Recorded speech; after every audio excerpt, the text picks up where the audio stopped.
Welcome to Networking RX, a podcast devoted to helping business professionals like you enhance your networking skills in order to become more proficient giving and receiving quality business referrals and improving the overall quality of your life and the lives of those around you.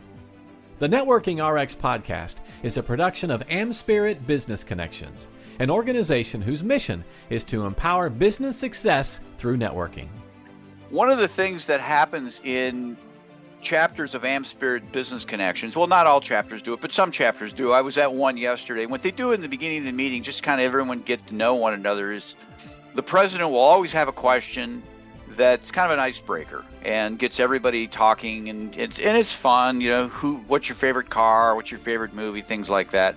Well, yesterday's question was, and this ties into today. Yesterday's question was, if you could have a superpower in business, what would it be? And I raised my hand. I said, I am ready. I know exactly what it is because I'm dealing with people all the time. And I said, I would love to have the ability to read minds and know where people were coming from, and to know if people, you know, if they're telling me this or they're asking this or they're saying something, what are they driving at? And are they telling me the truth? Are they telling me the truth? Because it's, so often you'll do something and you find out, you know what, I went left when I should have gone right. So that ties in today's program. These things always tie in. Today I have on all the way from the United Kingdom, David Jeffries, and he's with the Mind Palace, and he's going to talk to us. We're going to talk about detecting deception, spotting those lies, those liars, and just, micro expressions, different things like that. Anyhow, David, welcome to the program. Oh, good afternoon, good morning, good evening, wherever it is. I can never get used to this clock around the world. It should be one time everywhere. Yeah, well, good luck with that. Good luck with that. Well, it's a podcast. Who knows when people are listening to it, so it doesn't matter. I guess my first question, David, is how did you get into this? Well, how did I get into this? A very, very long story to cut it short. I was working essentially in finance, and I was working for a government department in the UK, and I was in charge of quite a large budget for a military unit, so a brigade, and looking after the money. Somebody somewhere in Whitehall, which is kind of, for those that are not familiar with Whitehall, it's kind of like not the White House, it's more like Capitol Hill. It's where all the government stuff over here is carried out. They decided that they needed to do something about fraud. And on my desk one day landed this thing saying, you look after the budgets, you can look after fraud, which of course is completely the wrong way around. Because if you're the guy who writes the checks, you shouldn't be the guy who checks the checks. Yeah. But anyway, cut a long story short, jump forward about 30 odd years. I left the budget side behind in terms of looking after the money, and got more and more involved in fraud. And as a part of that, you have to do a lot of training, you have to do courses, and you have to understand everything from the law to how to interview people, how to do all the stuff, and effectively become a sort of a law enforcement type role in many ways. And it found me. As part of that, I got really interested in why people commit crime. And as I was doing that, going back 30 years, I also was at the same time doing a psychology degree part-time. And one of the modules on there sort of took us down a criminal type route. And that was it. I was hooked. So I got into why people do things. And as part of that, when you're interviewing people in an interview, you're looking to see, when you ask them a question like, what did you do last Thursday afternoon? And can you tell me a little bit about where the money went, et cetera, et cetera. I started to pick up on things and notice some patterns. And I thought, this is worth following. So I got into doing criminology. I got into doing criminal psychology. And as part of that, I got into this lying thing. And once I discovered that, two aspects of it, which you mentioned micro expressions, but also statement analysis, which is something that very different but complementary to it. That was it. It was like I was like a dog after a ball or whatever. It was just I was chasing this all the time. I still am. It's one of those things that you do the course, you get the certificate. I've done some training with various universities, ex-FBI agents to do some of the stuff that have now gone private and doing the training. but it never stops. You get the certificate, it looks nice on the wall, Yeah. but it's not until you actually do it. And you're always learning, and you're never in isolation. You always have to sort of talk to other people. I'm lucky I've got colleagues around the world that I can, so when I do my bit, I can get them to look at it. But yeah, the two things that really get me are micro expressions, which I'm happy to talk about, and statement analysis. And it's all to do with the psychology of lying. It's all to do with how your unconscious mind's trying to protect you, and your conscious mind says we can't tell the truth. So it's all about an internal conflict which manifests itself by the words that you choose to make that sentence, whether it's written or spoken, and the way your unconscious mind makes your body and your face in particular react to try and avoid the stress that lying causes. Because even if we really want to lie, we have a real good need to lie, our unconscious mind says, whoa, hold on a minute. Lying is going to make me feel funny. It's going to make my blood run. It's going to do this. It's going to get the adrenaline flowing. That's not good for my body. So I'm going to try and avoid it. And to cut a long story short, that is where these lie detections come from. And it's interesting you should say it's a superpower. A number of people say, wow, that's your superpower. You know, most people, if you say, what superpower do you want? They say, I want invisibility. I want to be able to fly. I want X-ray vision. All without bits of equipment like aeroplanes and X-ray machines. All things that you can't do. But as a superpower, being able to lie detect is a superpower not only that we can have, but we've all got. It works on the human psychological basis. So what micro expressions, what statement analysis do is look at the science behind what's happening to the body. And like most science, recording, putting forward a theory, testing that theory, and coming up with, if you like, models that we can look at, techniques we can use to employ. And it's not infallible. You know, people are people. Enough practice, you can sort of try and get around it, but it's not something you can totally get rid of. There's always something that gives you away, and that's to develop that superpower, yes, you have to do the training, but you just have to keep doing it and practicing it. It's almost, I think it's akin to playing the piano. The number of people say, I wish I could play the piano. Well, you could. What you need is time and practice, and you need to be shown the techniques behind it. You need to understand how chord progressions work. You need to understand melody and how the notation works. Once you've got that, you've just got to sit at the piano 3 or 4 hours a day and practice. Now, when we talk about lying, I'm sorry. Yeah. When we talk about lying, not all lies are created equal. Does the bigger the lie lead to the bigger the tell, I guess is the word I'll use? Yeah, in a way, if the lie is more outlandish and harder to believe, that causes more stress. It's easy to say, you're just going out for the evening and somebody says, do I look okay in this outfit? And you just turn around and you think, no, you don't. You look rubbish. Yeah, you look fine. Come on, let's go. We're late. That doesn't generally give a tell. Yeah, okay. But that's exactly what I was going to say. The exact example, white lies, little white lies. Yeah. Lies. Yeah. But having said that, you can tell a really big lie, and you can, if you know how to use your body, you can make it just as hard to spot as the, does my butt look big in this sort of question? We have to bleep that bit out probably.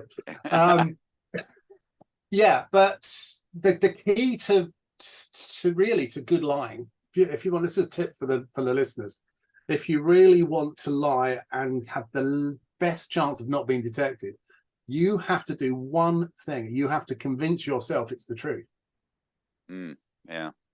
Which very, very few people, unless you're a compulsive liar, unless you're, someone that is quite, I'd say, happy, but used to, and again, practice. But even then, your unconscious mind has one job. Your lower brain has one job, and that's to protect your body. It keeps your heart beating without you thinking about it. It makes your lungs work, keeps the blood going around, everything happening to your body. It is that bit, that the reflex arc. If you sit on a pin or you touch something hot, your hands away before you've even realized you've done it, because your unconscious central nervous system and it reacts before you're aware of it. and you can't control that. You can't stop it. So, for instance, I'll give you an example. So, someone asks you what you did at the weekend, and you were with someone that perhaps you shouldn't have been with, and you think, perhaps whether consciously or not, but the other person may be trying to find out if you're alone or not. But whatever it is, you've got a reason not to admit you were with someone. So they say, what did you do when you left work Friday? You say, well, I got in my car, I drove to wherever it was, village, town. I drove up, I parked the car in the hotel, parked my car, I walked up to reception, I then went up to the room, got in the room, ordered some room service, watched a bit of TV, went to dinner, and I'm thinking, hang on a second, before you got to your room, it was, I did this, I did that, I went here. As soon as you get to your hotel room, where's the I gone? That's because you're no longer an I, you're a we. So I'm looking at that, or an us.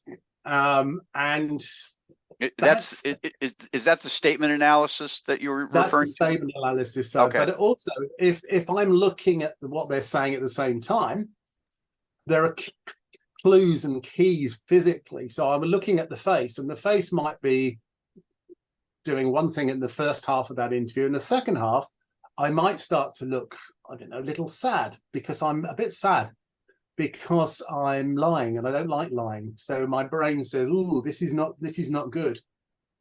So we try and control it, but we might see a little dropping of the mouth. So these depressor muscles, you can't see this, but the muscles just below the edges of your lips on the outside, pull that down slightly. Your center of your forehead, just above your so the bridge of your nose goes up, your eyebrows arch slightly, and you look a little sad for a fraction of a second, which is why it's micro expression. So I'm looking for that.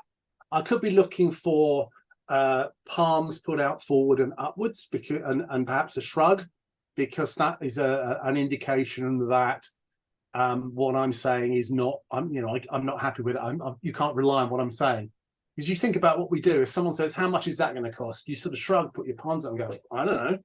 Right. Because you're not sure. So we're looking for those as well. So by combining the two, we get these cues, these little clues that what we're saying, the words we're saying, are not congruent with our body language, and also the words that our unconscious brain has chosen have been carefully selected in a fraction of a second, because there's a compromise. Because my unconscious mind says, you can't lie, it's stressful, I'm not going to let my body go under that stress. Your conscious brain is saying, well, I can't tell the truth, because that means that I'm admitting to being the serial killer, or the having an affair, or I didn't go to work that day, I just told my boss I was out on the road.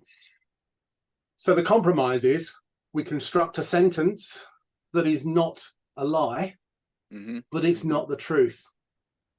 And by careful analysis of that language, and by careful observation of what the body's doing to protect it from the stress, we get that information that's in there. So we all do this. I mean, I'm sure everyone listening will have had a time when they walked in and met a room full of people. They've been at work, maybe just once or several times, but there'll be that one person that they go, do you know what? I really don't get on with that guy. I don't know what it is about him, or what is it about her that I'm uneasy about? And we don't know. What it is our unconscious mind in us is picking up on those signals, and we're not consciously noticing those incongruities in language or in expression. Sure. Right. And I call it the clown effect, because circus clowns traditionally have a fake smile painted on their mouth, but they have a teardrop in their eye. That's the classic clown. So, which is why a lot of people find clowns scary. There's a phobia of clowns that's recognized by psychologists, and it's because the eyes and the mouth are saying different things, and it operates on why is that clown creepy? And it's exactly the same thing when we see someone who is saying, you look great in that dress, but they've got a little lip curled up, which shows a little bit of contempt, or the nose is puckered up and the top lip rises, and it's disgust, or we look a bit sad. If somebody says, did you have a really great birthday party? Or did you have a great time evening out with the meal you went? And they go, yeah, it was amazing. But the lips go down either side, the eyebrows raise slightly. Then we know that they're just saying that to be polite. I'll give you an example. I was watching, there's a big inquiry in the UK going on at the moment while we're recording this to do with what happened with COVID a couple of years ago. And there was a guy being interviewed on there, and I've been watching it, not so much for the COVID side of things, but to watch the people being interviewed. If there's anything like that going on, I'm always glued to it and watching the facial expression. It's your practice, isn't it? I mean, exactly, that's like you playing the piano.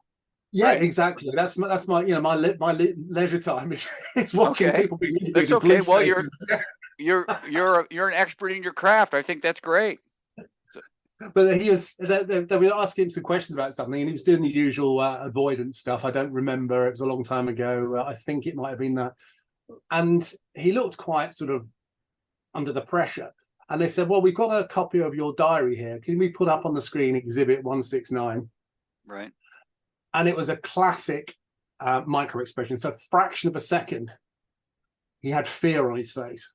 And the biggest sign of fear is the eyes wide, not like surprise.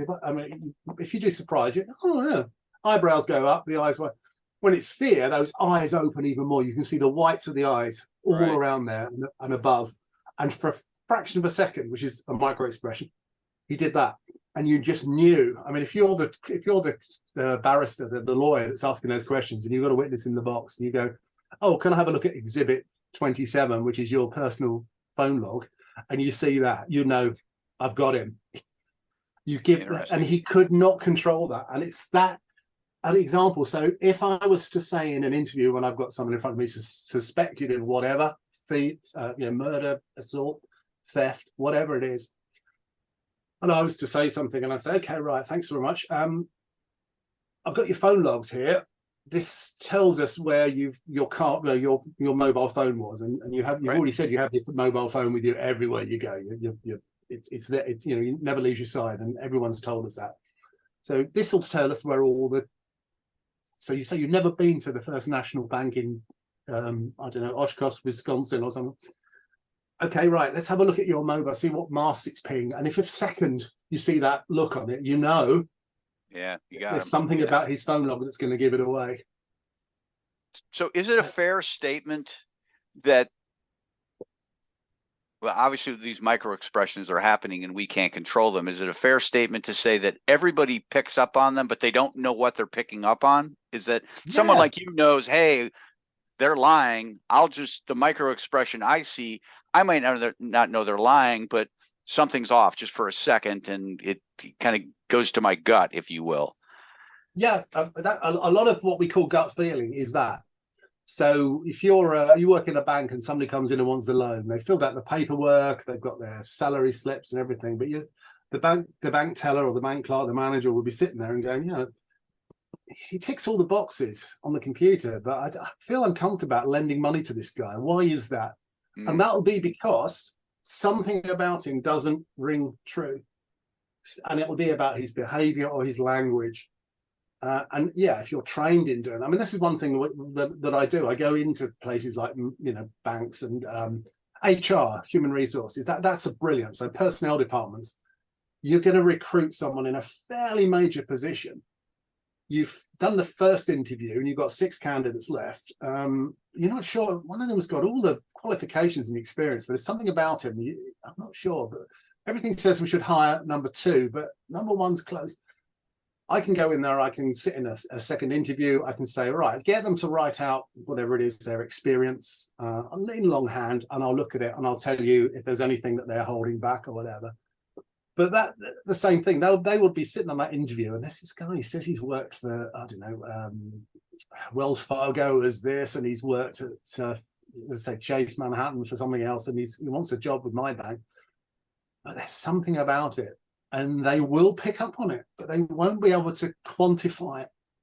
So, if you've got an interview and it's recorded, it's videoed, or someone like myself can sit in on it, we can sort of say, well, yeah, this is what you want to ask him about. Because if you notice, when you started talking about the job at Wells Fargo, for instance, he didn't really answer the question. He answered another question. So why is he avoiding that particular question? So if you say to him, well, tell me about the when you were with Wells Fargo, you mentioned that you were in charge of whatever department. Tell me a bit about that. And they go, yeah, that was really interesting, that department. I enjoyed that. Almost as good as when I went to the next department. And you go, whoa, hang on. Yeah.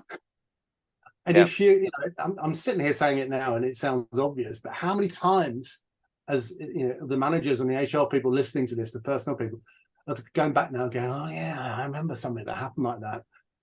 But because you're there, you've got 6 people to interview, you know, you're limited to time, etc. You just get that uneasy feeling. And if you go with your gut, maybe you didn't hire number 2 and you did hire number 1, but maybe because he ticked all the boxes on the paper, you took him on, and hopefully it went well. But if it turned out that he left that department at Wells Fargo because he was basically had to go before he was sacked, or he was indeed sacked and he's lied about that, you could be taking on someone that you really shouldn't be taking on. Yeah, no, this is fascinating. I guess one last substantive thing before you and I hit record. Before I hit record, I showed you the graphic for this with a picture of Pinocchio, Yeah. and you had said that you're doing a talk and you bring Pinocchio in. Pinocchio is for I mean, I'm assuming everybody knows, but for somebody out there who doesn't know, Pinocchio is a wooden doll who, when he told a lie or fib or whatever, his nose would grow. All right, now you're caught up. Spoiler alert. But I showed you that, and you said, "Oh, that's perfect." And then you went on to share with me why the whole notion, you know, our noses don't grow, but there's some relevance to the whole notion of noses. There is, and the guy, whoever initially wrote Pinocchio, I think it's an age-old story, but there, in the expanding nose lies an actual bit of science and a bit of truth, a bit of physiology, a bit of psychology in there. Okay, so Pinocchio tells a lie and his nose grows. And so those of us who heard the story, we all know how it ends. Now, in our noses, in fact, a lot of animals' noses, mammalian life, in our noses, we have erectile tissue, which essentially reacts when blood runs through it. You can work out what happens. The nose doesn't physically grow, obviously, but what happens is we tell a lie. The unconscious brain has said, whoa, hang on a second, that's not good, that's stressful, we could be found out, all sorts of things would happen. And like anything else, the adrenaline starts to flow, and one of the results of that is we breathe more frequently and more shallow, and the blood rate flow in the body increases. Our blood vessels dilate, so to let more blood through. It's all to do with the fight or flight, for those that remember their high school biology. And the blood flows through the erectile tissue in the nose, and of course it starts to expand inside, and we get an itchy nose. It's why we go red when we're caught out. You know, it's blushing. It's a similar sort of thing. And what happens is the nose gets itchy, and we start to touch it or scratch it or wipe it because it's irritating, and we can't. You know, we almost do that automatically. So if you're talking to someone and they're sitting there normally and they start telling you this story and they start touching their nose a lot, like anything else, one thing on its own doesn't mean they are lying. It means that they are under some kind of stress. Right. And you what you're looking for is 2, 3, as many of these signs as possible, because it will tell you what to concentrate on. So if they start doing that, and there's a very, very graphic example, if I may, and as a British outside non-American, if I can say something slightly negative about one of your former presidents. You can say something negative about all our presidents. You can come back on my podcast and you can talk as much as you like about our prime ministers then, in that case, I promise you. No, Bill Clinton, who is very famous for having lied, who was impeached, and one of the inquiries he was being interviewed, he was asked a question about Monica Lewinsky. For those of us that are old enough to remember, that's a few years ago now, isn't it? Yeah. And his actual phrase, and this is indicative of micro expressions and physiology and also statement analysis. So if we've got time, I'll do both. He said, his answer was, I did not have sexual relations with that woman. Several problems with the sentence. I was at the beginning and that woman was at the end. So he separates, he distances himself from her. called her that woman, not Monica, not Miss Lewinsky, not my intern or anything like that. That woman. He also came up with his own definition of sexual relations, which is a whole podcast in itself. Yeah. When it comes to his body language, if you like, his micro expressions, when he was looking at the person who asked the question, but his body was turned away, which is an indicator of he's not confident in what he's saying. His eyes drifted later on, but from that point on, or the second half when he was there, his blinking rate increased, another one, and also in addition to that, he touched his nose. And I think he touched his nose something like 26 times in the second half of that interview. So in that one short period, you can look, it's on the internet. If you look up Bill Clinton and videos and everything, you can look at all this. You can see what's happening with the body language. And of course, it was shown later that he was lying at that point. Yeah. And on all the indicators were there. So that wouldn't be enough for you to, if that was a criminal thing that he was lying about, that wouldn't in itself would not be enough for you to be charging with an offence and find a guilty plea with the well. It might affect the jury because juries are human, and when they hear the story, that can sway one way or the other. But it wouldn't be enough to get him into a court.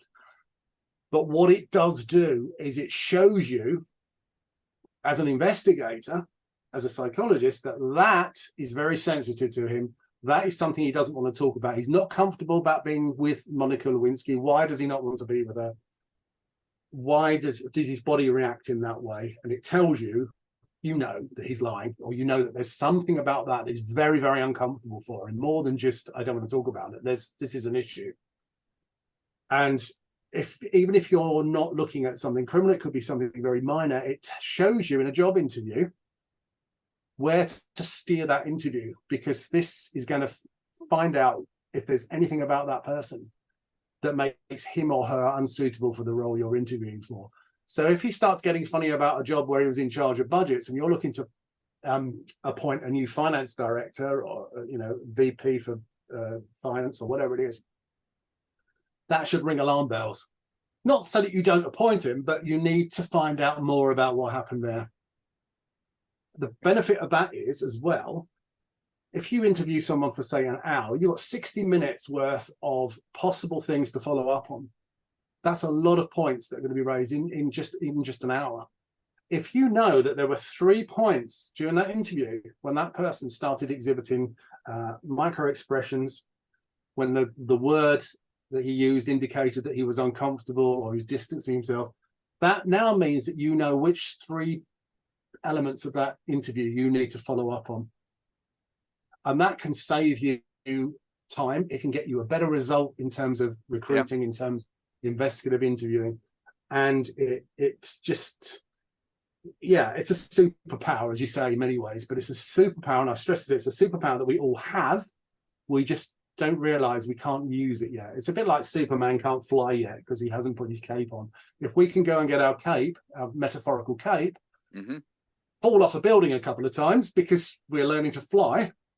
But once we've got that skill, if we carry on practicing our flying, carry on practicing our micro expressions, our statement analysis work, and develop those superpowers, we can be Superman when it comes to spotting lies. We all can. Great. Let's shift gears here. I want to turn it back to you. Quickly talk about your work, how people can get a hold of you, how people can help you. Best place is probably our Mind Palace website, which is www.themindpalace, all one word, .co.uk. You'll find all the training we do, the consultancy work, and some of the other mind work we do. My business partner, who does a lot of motivational work and things like that, and coaching work. So it's not all spotting liars. Okay. But that's the best place to do. And if you the thing I do, I suppose, when it comes to the deception detection, if you ever want to know if somebody's telling the truth or if there's an issue you can't quite get to the bottom of, it can be recruiting, it can be a dispute resolution that needs doing, 2 sides that you're looking at, an allegation between 2 people, members of staff, he did that, she did that. There are techniques we can use, getting them to write out the statements. I can pinpoint the 3 bits in the statement that you need to focus on.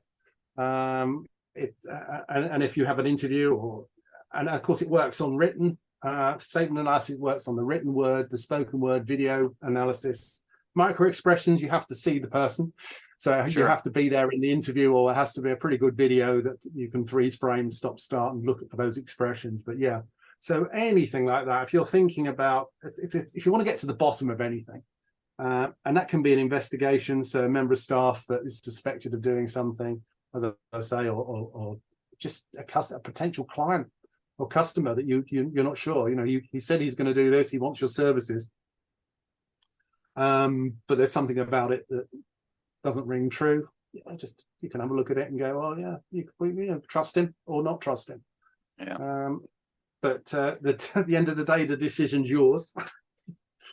I can but advise. I can tell you if there's anything that is sensitive and there's something he doesn't or she doesn't want to talk about, and that's usually wherein lies the problem or the issue that needs addressing. Well, what's the saying? Where there's smoke, there's fire, right?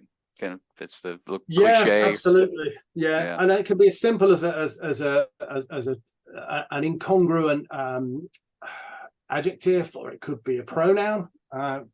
So if somebody says they were physically attacked, but they say, we went into the back room, that's different from he forced me into the back room.